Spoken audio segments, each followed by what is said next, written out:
మనమంతా దేవుని సంతానమని గ్రహించాలి. దేవుని పిల్లలుగా జీవించాలి. దేవుని పనిలో మరణించాలి. ఈ భూమి మీద లేనిపోని పోరాటాలు చేయడానికి ఆరాటపడితే ఏదో ఒక రోజు తనువు చాలించాలి. చాలించాక ఆత్మ ఆరని మంటల గల అగ్నిగుండంలో కాలిపోవాలి. ఇలాంటివి చెప్పి భయపెడుతున్నారు మమ్మల్ని అని బాధపడకండి. చనిపోయాక ఖచ్చితంగా ఎదురవుతాయి.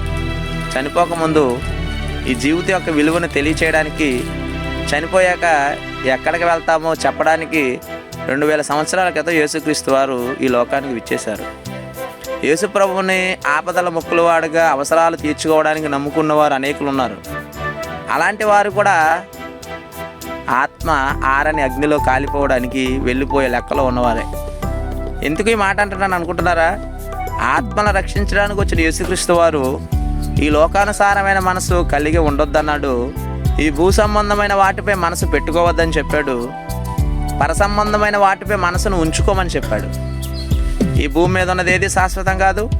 మన దేహం శాశ్వతం కాదు. మనకున్న ఆస్తులు మనకు రావు. పోయేటప్పుడు ఏమి ఒక మొక్క కూడా ఏమంటే ఏది పట్టుకుంటూ కూడా పోలేము. కానీ ఎందుకు ఆరాటం? ఇక్కడ అధికారం చలాయించాలి, 100 మందిని వెనకేసుకొని తిరగాలి, లోకంలో ఏదో చేయాలి, శాసించాలి అని ఆరాటపడితే, పోరాటం చేస్తే నీకు మిగిలేది ఏమీ లేదు.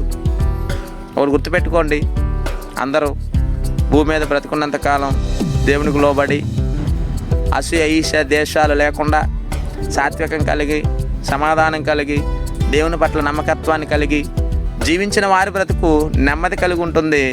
మరణించాక నెమ్మది గల పరదైసుకు చేరుకుంటుంది. ఏది కావాలో మీరే నిర్ణయించుకుంటారని మనస్ఫూర్తిగా కోరుకుంటూ